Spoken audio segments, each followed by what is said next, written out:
training each year. This is in January. So if you're interested in education issues, it's a really good way to get into them in a pretty deep way, an all-day training. And this is the presentation that they gave at that all-day training this year, so I went back.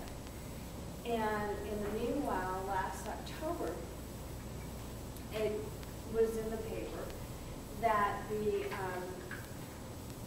state PTA has taken a position of being pro-charter.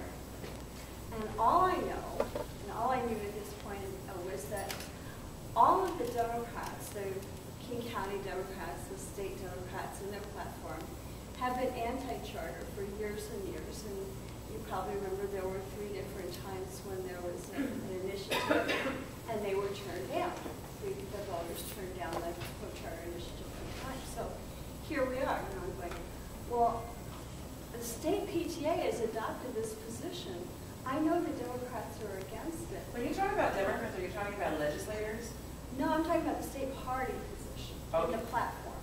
Because the King County platform and the state platform are completely opposed and have been consistently for years. And my involvement, as I say, is the issues.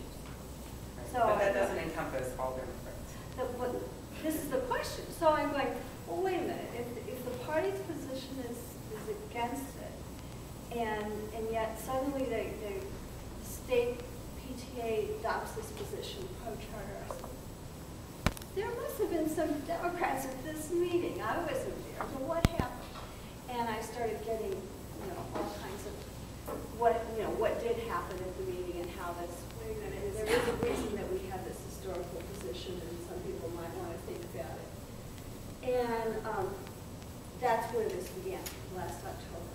So then I attended the League of Education Voters training again and listened to their presentation.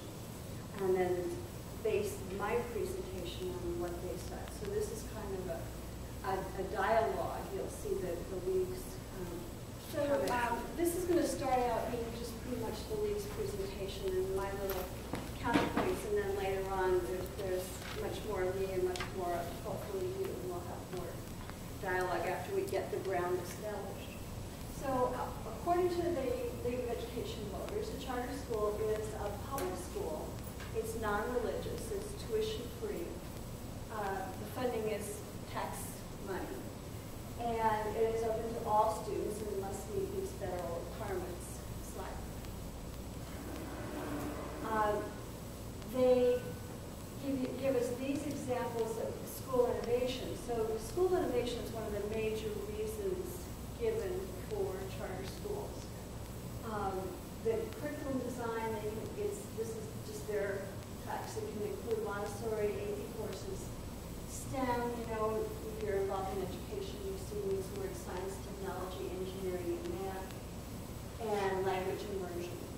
And then oftentimes they have longer school day or Saturday hours, after school tutoring, and a school culture with high expectations and teachers getting higher pay. Now, I look at that and I go, well, I know that there are public schools that are doing all of those things. So what is unique about charter schools that says, we have charter schools because of this? And they do offer that, but so do public schools. Okay, it's like, and so they're saying, the education voters, that the defining feature is more flexibility than the traditional public school over staffing and budgets and school day. What? Nothing. Can I have that conversation? So, what makes a charter school unique, according to the League? Choice, the fact that parents choose the charter, and there's, as far as I know, always a lottery if it's oversubscribed. So teachers and principals choose it. The flexibility, they make their own decisions about staffing, programs, and resources. And this is where the flexibility to choose non-union, non-credentialed teachers comes in. And also Teach for America, that's part of the flexibility that's assumed in there. And then accountability. And their definition is a charter is like a contract that makes the school accountable. But accountability to standardized tests, not accountability to any elected official. huge concern with the benefit, which I think is the most important part here, that charter schools are not accountable to the voters. There's no elected school board.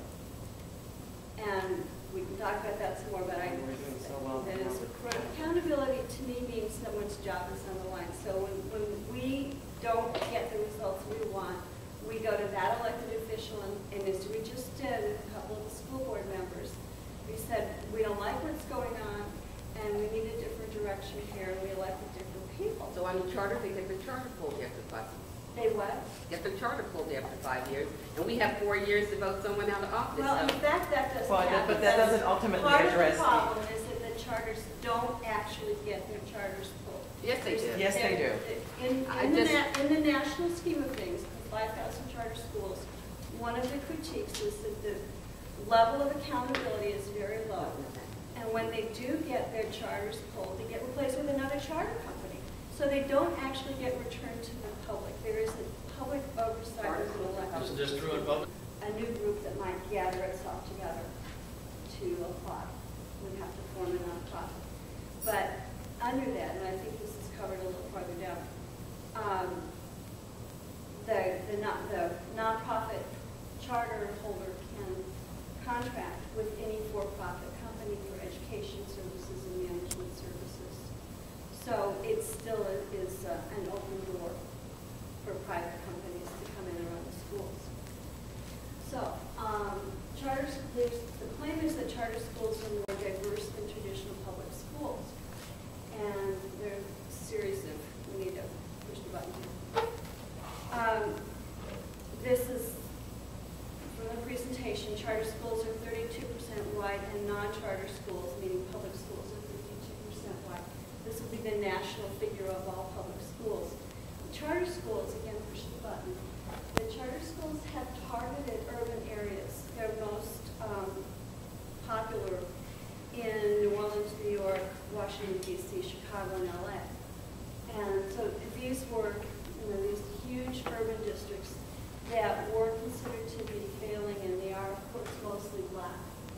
And so for this reason, the NAACP has a position opposing charter schools because many of the schools are resegregated and are more, less diverse than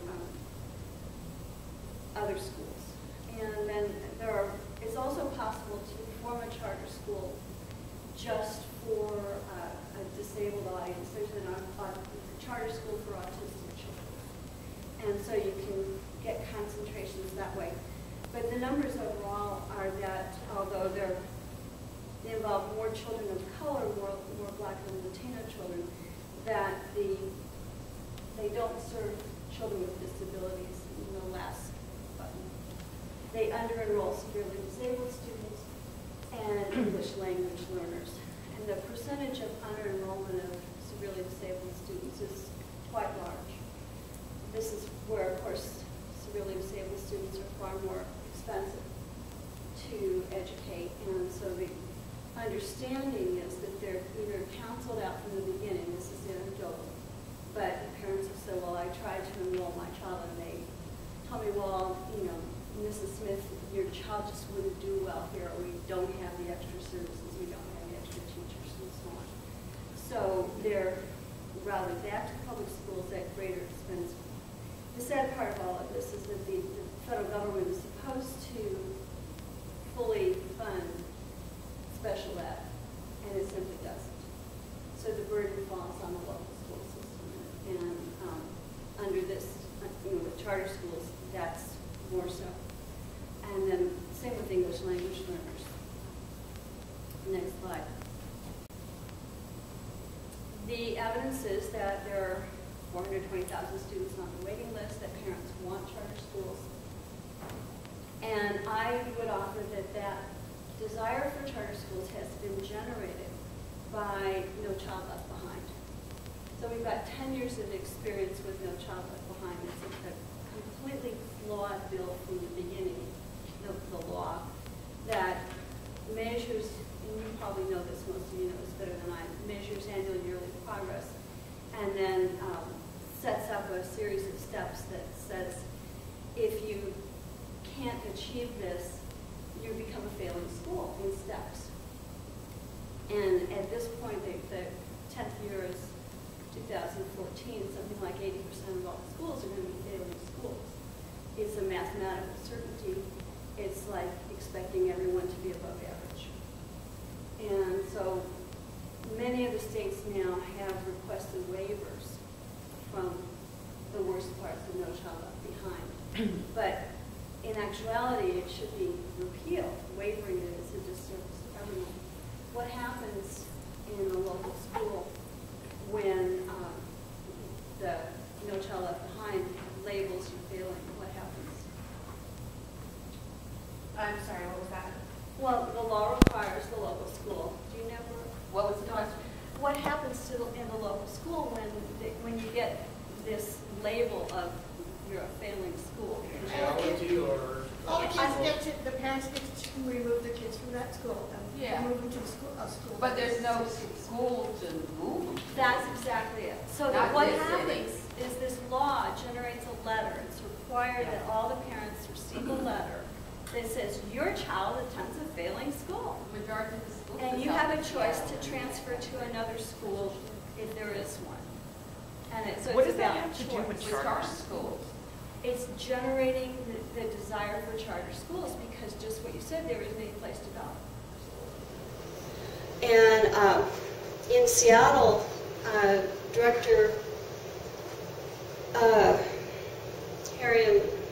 Martin Morris has said that there are no excess schools, that there, if we were to have passed this bill, that they're assuming that there would be school buildings available for charter schools in the South End. He said that the two that are closed are planned to be reopened and one is a tear down, and that they're all in the plan, and that under that plan there wouldn't be any buildings available. The other thing he said to me is that the additional money for wraparound services that's in the Families and Education levy that the city passed for 7 years